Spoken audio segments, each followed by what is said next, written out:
இன்னைக்கு யாரோ ஒரு பின்னணியில யாரோ அவரை வந்து பொம்மை மாதிரி வந்து தலையாட்டு பொம்மை மாதிரி அவரை ஆட்டி வைக்கப்படுறாங்க. அதுதான் உண்மை. அந்த உண்மை தெரிஞ்சுதான் சில பேர் வந்து வெளிப்படையா பேச பேச வராங்க. ஜூலி அவங்க பேசுனாங்க அப்படின்னு பேசும்போது அவங்களுடைய பேச்சுல சில உண்மைகள் இருந்தது. பட் அவங்க சொன்ன விஷயங்கள் ஒரு அவங்களே வந்து பல்டி அடிச்சு பேசிட்டீங்க கிட்னி திருடி அப்படின்ட்டு. நான் வந்து பேசும்போது என்னைய வந்து தேன்ற வார்த்தை மட்டும் தான் யூஸ் பண்ணீங்க எல்லாருமே. யாருமே இங்க பேச கூடாது. விஜய் சார் டிவிக்கு பத்தி பேசிடவே கூடாது. இந்த தற்கொலை கூட்டம் ஓடி வந்துடுறீங்க. ஏன் ஒருமையில பேசுறீங்க? ஏன் கமெண்ட் ஆஃப் பண்றீங்க? அப்படின்ற மாதிரி தான் சொல்றீங்க.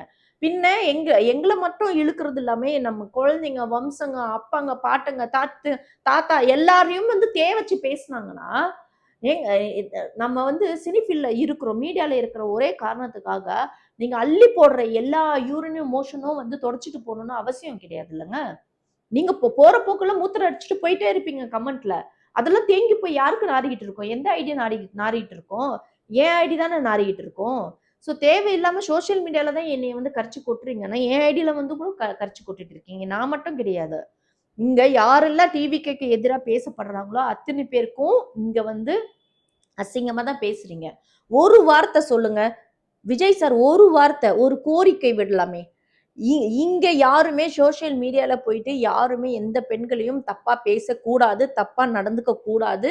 பாதுகாப்பு உங்க உங்க சைட்ல என்னை விட அதிகமான பொறுப்பு உங்களுக்கு இருக்கணும்ன்றத ஆக்ரோஷமா ஒரு ஒரு கட்டளையா ஒரு விஷயம் அவங்க சொல்லியிருக்கலாமே. பளிச்சுன்ட்டு.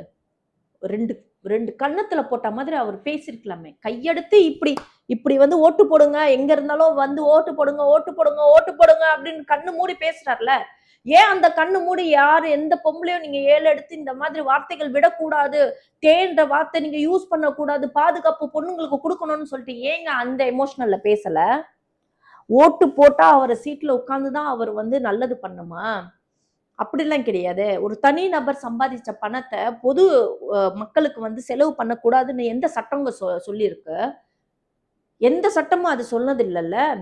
சோ இவரு அந்த பொதுமக்களுக்கு நல்லது பண்ணணும்னு வர பட்சத்துல ஏன் இவரு வந்து குடுக்கலாமே? கொஞ்சம் மெடிக்கல் செலவுக்கு குடுக்கலாம். ஏங்க நானே சம்பாதிக்கிற காசுல 5,000 10,000 நான் குடுக்குறேங்க.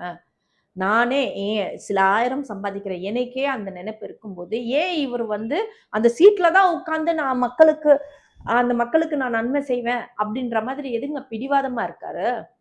இங்க அவருக்கு தகுதி இல்லன்னு சொல்ல வரல. திறமை இல்லன்னு சொல்ல வரலங்க. 2மே அவருக்கு இருக்குங்க. ஆட்சி நடத்துறதுக்கு. ஆனா